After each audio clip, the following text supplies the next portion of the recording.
İranın Molla rejiminin Naxçıvana dron hücumu etməsi beynəlxalq hüququn kobud şəkildə pozulmasıdır. Bu addım həm də qonşuluq siyasətinə riyakar münasibətin göstəricisi və Azərbaycanın suveren ərazisinə qəsd kimi qiymətləndirilməlidir. Cənab Prezident də Təhlükəsizlik Şurasının iclasında bunu açıq şəkildə ifadə edərək Azərbaycanın prinsipial mövqeyini ortaya qoydu. Bu sözləri missiya açıqlamasında Milli Məclisin deputatı Vüqar İskəndərov deyib. O bildirib ki, İran tarix boyu Azərbaycana qarşı belə riyakar münasibət sərgiləyir. 40 milyon Azərbaycanlı hüquqlarını əlindən alıb, digər azlıqlara, digər millətlərlə müqayisədə ən çox əziyyət çəkən, məktəbləri bağlanan, mədəniyyət mərkəzləri bağlanan, fundamental hüquqları əlindən alınan etnik Azərbaycanlılardır və elə Respublikamızda münasibətdə biz bunu görmüşük. Birinci Qarabağ müharibəsi dövründə ölkəmizə qarşı işğalçı siyasətinə dəstək verən İranı görmüşük. İşğal dövründə separatçılarla əllə verib gəzən İranı görmüşük. Ona dəstək verən İranı görmüşük. Vətən müharibəmiz dövründə də hər vəzifədə buna mane olmağa çalışan İranı görmüşük. Səfirliyimizə xain terror hücumu ilə bağlı dövlətin sifarişini burada görmüşük.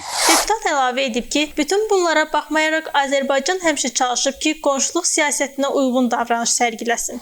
Cənab Prezident Xudafərin körpüsünü dostluq, qonşuluq körpüsü adlandırması ilə bir növ xoşməramlı jesti ilə İrana bildirdi, amma təəssüf olsun ki, İran bütün bunları həmişə anlamazdan, görməzdən və kör olmaqdan gəlir və budur nəticəsi üstünə bu qədər ölkələrin gəlməsi, tək qalması, heç bir dost olmayan İranın Azərbaycan tərəfindən olunan jestlər, dini liderlərinin ölümü ilə bağlı Azərbaycan prezidentinin başsağlığı verməsi, hətta yeganə lider olaraq dünyada səfirliyə gəlib başsağlığı yazması, Azərbaycanın siyasi adəsini ortaya qoyması və ondan sonra İranın belə xain, riyakar hücumu pislənilməlidir. İran bununla çox böyük səhv etdi. İran təcili olaraq Azərbaycan üzr istəməlidir. Təcili olaraq həmin bunu edən şəxslər cinayət məsuliyyətinə cəlb edilməlidir və İran artıq zəmanət verməli ki, bir də belə səhvlər etməyəcək. Mən düşünürük ki, İran hal-hazırda özünün düşdüyü o bataqlıqdan çıxmağa çalışsın və qonşulara bu mənada münasibətdə adekvat siyasətə keçirsin. Unutmasın ki, Azərbaycanın səbri böyük deyil. Cənab Prezidentin ətrafında